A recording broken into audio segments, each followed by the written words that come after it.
আসলে আমরা ভাবছি না স্যার, তারা যে আমরা মেয়ের উপরে যে পুরুষ লোকরা যে আক্রান্ত করবে এটা তো আমরা মানে ভাবতেই পারছি না। যে ভাবছি হয়তো মেয়ে লোক হইলে আছে মেয়ে লোকরে হয়তো মারতে পারে, কিন্তু পুরুষ লোক যেভাবে আমরা আক্রান্ত করবো এটা আমরা স্বপ্ন কল্পনা করছি না। তার লেগে আমরা দাঁড়ায় রয়েছি যে অন্তত বাইরের বাড়িতে যাতে না ঢুকে, বাইরে ঢুকলে তো কিন্তু অসমস করে নেবো, বা তারা ভাইয়েরা বাড়িতে আছে তারা কোনো কিছু করে তার লেগে এখন গেটটা খুলছি যে এই গেটটার সামনে দাঁড়ানো, আমরা গেটটার সামনে দাঁড়ায় আছি যে আমরা ঠিকই আছে ঢুকলে সব শুধু তারা তো শুধু মাথা দেখা যায়, লাঠি দেখা যায়, তারা তো অ্যাকচুয়ালি মানে মুখ দেখার মতো না, তারা এমন পরিস্থিতি। কিছু মাস্ক পরা আছে, ম্যাক্সিমাম ছেলেরা মাস্ক পরা আছে। আর প্রথম আমার এই হাতে বাড়ি দিয়ে ওই মোবাইলটা হাতে থেকে চলে নিছে, নিয়ে আসে এটা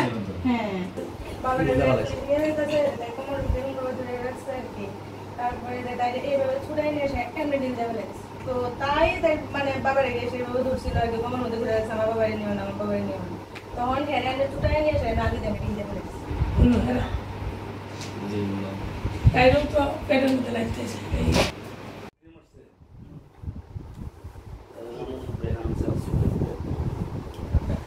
রবীন্দ্রনগরের বিদ্যাসাগর এলাকা গত 22 তারিখ রাত্রিবেলা এখানে একটা ঘটনা হয়েছে। বাড়িতে জবরদস্তি করে ঢুকে এই পরিবারের একজন পুরুষের উপর আক্রমণ, মহিলার উপর আক্রমণ, একজনের পা ভেঙে দিয়েছে, এখনও বাড়িতে বসে আছেন তিনি। হাসপাতাল থেকে কোনো রকমে চিকিৎসা করে ফিরে এসেছেন, সুস্থ হননি। এই বাড়ির আরও কয়েকজন সদস্য, একটা ছোট্ট শিশু, তার কত হবে বয়স, বোধ হয় 7-8 বছর হবে, হ্যাঁ 5 বছর, তার উপর আক্রমণ হয়েছে। এই বাড়িতে আমাদের রাজ্যের একজন প্রতিশ্রুতিবান খেলোয়াড়, ক্লাস 10-এ পর একটা মেয়ে আছে, তার উপর আক্রমণ হয়েছে। এবারে আরেকটা শিশু বাবাকে স্বাভাবিক আঁকড়ে ধরবে, তাকে ছুঁড়ে ফেলে দিয়েছে। এই ঘটনার এটা একটা দিক। আরেকটা দিক হলো, এই ঘটনা হওয়ার পর পাশেই এখানে এই আছে পুলিশ ফাঁড়ি থানা আছে, পুলিশ এসছেন, পূর্ব থানা থেকেও নাকি অফিসার এসছেন। তো এরকম কোনো ঘটনা হলে পরে পুলিশ যদি আসে, তার দায়িত্বটা কি? যারা বহিরাগত, রাত তখন 10টার উপরে, তাদেরকে হটানো। যারা অন্যায়ভাবে মুখ বেঁধে তাদের পরিচয় যাতে লোক সেভাবে না দেখতে পায়, না জানতে পারে, তাদেরকে হটানো। কিন্তু সেই বহিরাগতরা, অপরাধীরা উল্টু এরা হুকুম দিচ্ছে এই বাড়ির সদস্যকে অ্যারেস্ট করতে হবে, এখানে আরও লোক লুকিয়ে আছে, এদেরকে ধরতে হবে, এবং তারাও সেই অপরাধী বহিরাগত যারা এই অন্যায় করছে তাদের পক্ষ হয়ে যে এদেরকে একজনকে অ্যারেস্ট করে নিয়ে গেল, আবার বলছে না অ্যারেস্ট করিনি। তাহলে ঠিক আছে, যদি পুলিশ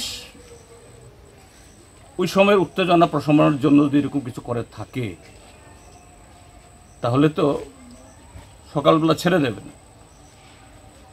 কিন্তু আমাদের পার্টির তরফ থেকে, আমাদের জেলা কমিটি, মহকুমা কমিটি থেকে অনেক দরবার করার পর পরদিন 23 তারিখ রাত 11টায় ছেড়েছেন।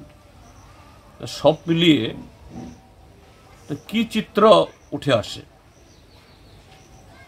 এই রাজ্যে একে তো হলো নাগরিকদের কোনো, তাদের জীবন মালের কোনো নিরাপত্তা নেই। এই রাজ্যের নাগরিকরা সমাজ বিরোধীদের তাদের দয়ায় তাদের বাঁচতে হবে। আর এই রাজ্যের আরক্ষা প্রশাসন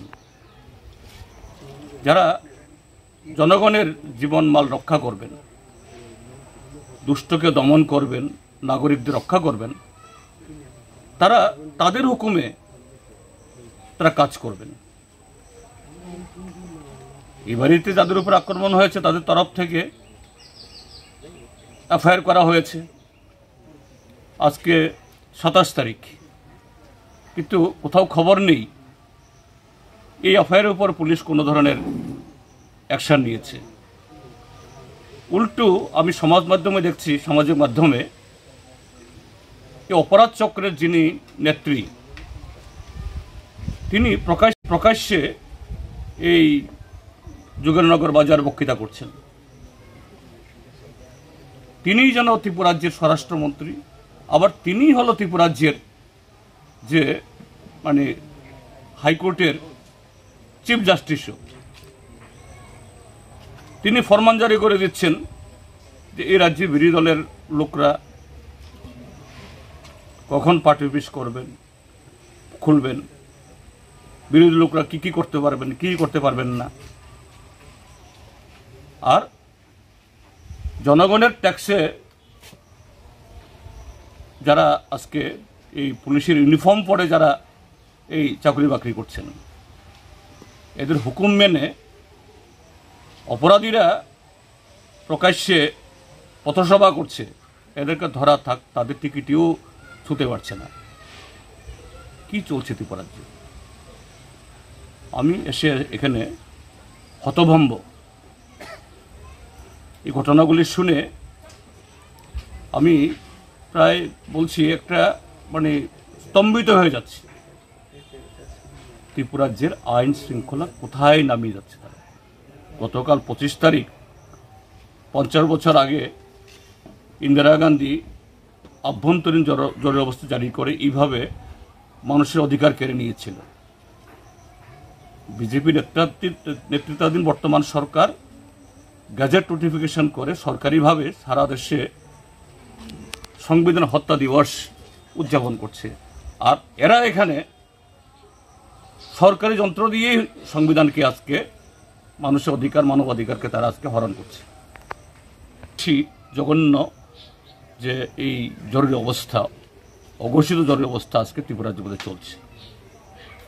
সমস্ত জনগণকে এগিয়ে আসতে হবে এবং জনগণই শেষ কথা বলবে। যারা এই সমস্ত অন্যায়ের কাছে মাথা নত করছে, পুলিশ প্রশাসন থেকে শুরু করে অন্যরা, তাদেরকে বলবো সংযত হন, নতুবা উচিত শিক্ষা পেতে হবে।